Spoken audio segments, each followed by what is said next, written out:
দেখো যে যেখান থেকে দেখছো আমার এই ভিডিওটা একটা ছোট্ট কমেন্ট আর লাইক করে যেও, তাহলে জানবো আমার কলিজার বন্ধুরা আমাদের ভালোবাসা দেয়। তো আজকে আমি নিয়ে এসেছি পটল চিংড়ি রেসিপি। প্রথমে সর্ষের তেল গরম করে ভালো করে লাল লাল করে পেঁয়াজটা ভেজে নিয়ে তার উপরে টমেটোটা দিয়ে দিলাম। টমেটোর ওপরে একটু লবণ ছিটিয়ে দিলে কি হবে, টমেটোটা তাড়াতাড়ি গলে যাবে। আর দেখো কি সুন্দর হয়েছে টমেটোর পেঁয়াজটা ভাজা ভাজা। এবার ঢেলে দিলাম জিরের গুঁড়ো, ধনের গুঁড়ো, লঙ্কার গুঁড়ো, লবণ আর হলুদ মেশানো মশলার জল। গুঁড়ো মশলাতে সবসময় জল দিয়ে ভিজিয়ে রাখলে কিন্তু টেস্টটা আরও বেশি হয়। তো আমি সেটা ঢেলে দিলাম। এবার ভালো করে কষবো যতক্ষণ না কাঁচা গন্ধ যাচ্ছে। গুঁড়ো মশলা যতই হোক না কেন, কিন্তু একটা তার গন্ধ তো থেকেই যায়।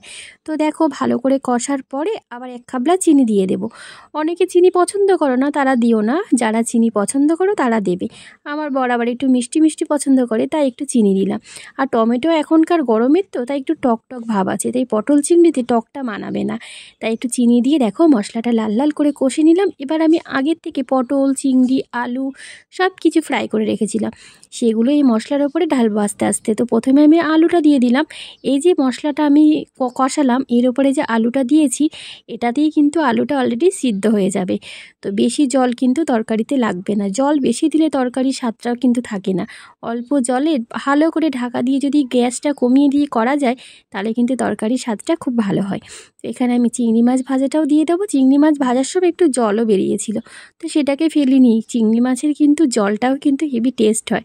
তো সব শুদ্ধ ঢেলে দিলাম। তারপরে আবারও আলতো করে ভালো করে নাড়াচাড়া করব। যত ভালো করে কষবে তত কিন্তু স্বাদ হবে, আমি আগেই বললাম। তো গ্যাসটা কিন্তু আমার এখানে কমানোই ছিল। তো আস্তে আস্তে কষতে কষতে এবার আমি পটলটা ঢেলে দিলাম। এটাও কিন্তু অল্প নুন আর হলুদ দিয়ে ভেজে রাখা পটলগুলোও ঢেলে দিলাম। তারপরে আবার একটু ভালো করে নাড়াচাড়া করব।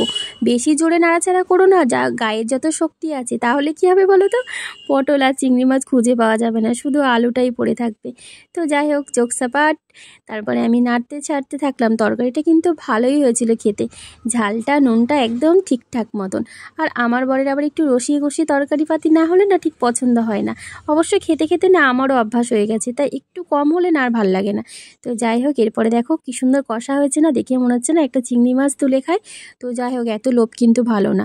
তো এবার আমি গরম জল ঢেলে দেবো। গরম জলটা দিলে তরকারিটা আরও ভালো হবে। তো এখানে কিন্তু তোমরা পেঁয়াজটাকে একটু বেটেও দিতে পারতে, আমি আর বেটে দিলাম না, কুচো করেই দিয়েছিলাম। তো জলটা দেবো আর তরকারিটা গ্যাসটা কমিয়ে দিয়ে আস্তে করে ফোটাবো। তো এইভাবে তোমরাও কিন্তু করতে পারো। কেন বলো তো, এখন গরম চলে আসছে, আর এই গরমে পটল ভেন্ডি ছাড়া বাজারে কিছুই দেখতে পাবে না। আর যেগুলো দেখতে পাবে সেগুলো তোমাদের গরমের জন্য খেতে ইচ্ছা করবে না। তো এই পটলটাকে স্বাদ বাড়ানোর জন্য নানানভাবে নানান দিন তোমরা রান্না করো।